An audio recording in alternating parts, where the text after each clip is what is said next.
Eto nga guys, dahil marami pa rin po nag-PM sa akin, natulungan sila na maibalik yung kanilang Facebook account. So ituturo ko na lang sa inyo yung step by step na ginawa ko para maibalik tong aking Facebook account. Heto nga guys yung step 1 na ginawa ko para makapag-appeal kay Meta. So kailangan po natin picturean yung ating mga ID at isend dito kay disable tapos appeal. So dalawang email po ang ating sisendan. Tapos i-copy natin to guys. So screenshot po natin tapos yan po yung ating isisend. So ito guys yung proof ko na araw-araw po ako nag-send ng email kay disable tapos kay appeal. So ito guys, dalawang araw lang po ako na disable. So ito guys, noong June 12 tapos June 13. So noong June 13 po bumalik na po yung aking account. So yan po yung aking step 1 guys. So ito guys, screenshot nyo po or i-copy nyo po yan. Tapos step 2 guys, punta tayo dito kay Meta contract form guys. Copy natin yan or screenshot natin or i-search nyo po sa Google yung Meta contract form. Tapos eto guys yung i-send natin kay Meta contract form. Ito guys, screenshot po natin or i-copy natin. Ayan. Yan po yung ating kailangan. Yan po yung ating isi-send. Copy natin yan. Tapos, ayan. Punta tayo kay Google Meta Contract Form. Ayan guys. Tapos, click po natin itong nasa taas guys. Ayan. Click po natin yan. Tapos, ilagay po natin dito yung ating email. Tapos, lalagay po natin dito yung kinapin natin o yung reasonan guys. Ayan. Tapos, ilagay po natin yung ating full name. Pati yung gitna po natin, ilagay po natin. Tapos, lagay po natin dito yes. Ayan. Tapos, click po natin yung submit. So, ito po yung step 2 natin guys. So, meron pa tayong step 3. Yung step 3 natin guys, open po natin yung ating account. So, okay lang po kahit meron nakalagay na disable. So, open po natin yung account, tapos i-shake po natin yung ating account. So, ganito, shake po natin. Tapos, meron pong lilitaw na ganito. Tapos, click natin yung report.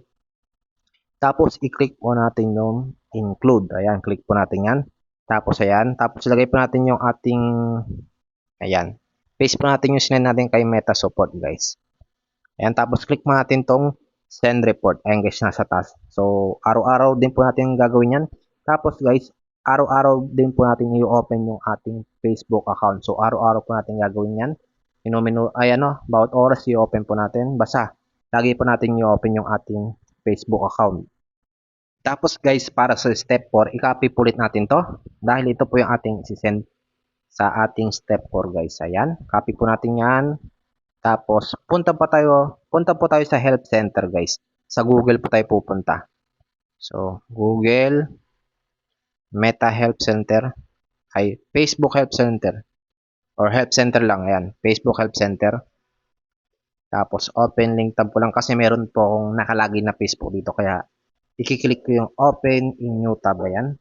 O, kung nag-open sa inyo, nagda-direct sa inyo sa Facebook app. So, ganyan rin po gawin nyo. Ayan.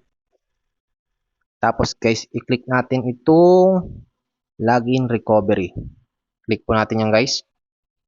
Tapos, guys, i-click po natin itong my account is suspended or disabled. So, open new tab ko lang dahil nagda-direct nga sa app ko, guys. Direct. Ayan. Tapos, guys, punta kayo sa baba. Tapos, i-click nyo po itong no. Ayan. No. Tapos, the solution doesn't work. Click po natin yan. Tapos, i-click po natin yung select. Ayan. Tapos, lagay natin dito yung ating reason, yung kinapin natin. Tapos, i-send po natin yan, guys. Yan po i-send natin. Submit. Pag na-submit nyo na, okay na. Araw-araw din po gagawin yan. Pwede rin sa feedback, guys. Tapos, click nyo yung feedback, guys. Ito sa gilid, feedback. Ayan. Ito yung step 5 natin. Click natin itong very. Ayan. Tapos, click next. Tapos, lagay ulit natin yung ating rason. Ayan. Tapos, click submit. Submit. So, ayan. Wait lang po natin yan, guys. Gagawin. Araw-araw po natin gagawin yan. So, yan po yung mga step na ginawa ko, guys, para po bumalik po yung aking Facebook account. So, ito po yung aking ginawa. Huwag na po kayo magtatanong. So, gawin na po, guys, yung mga step na ginawa ko.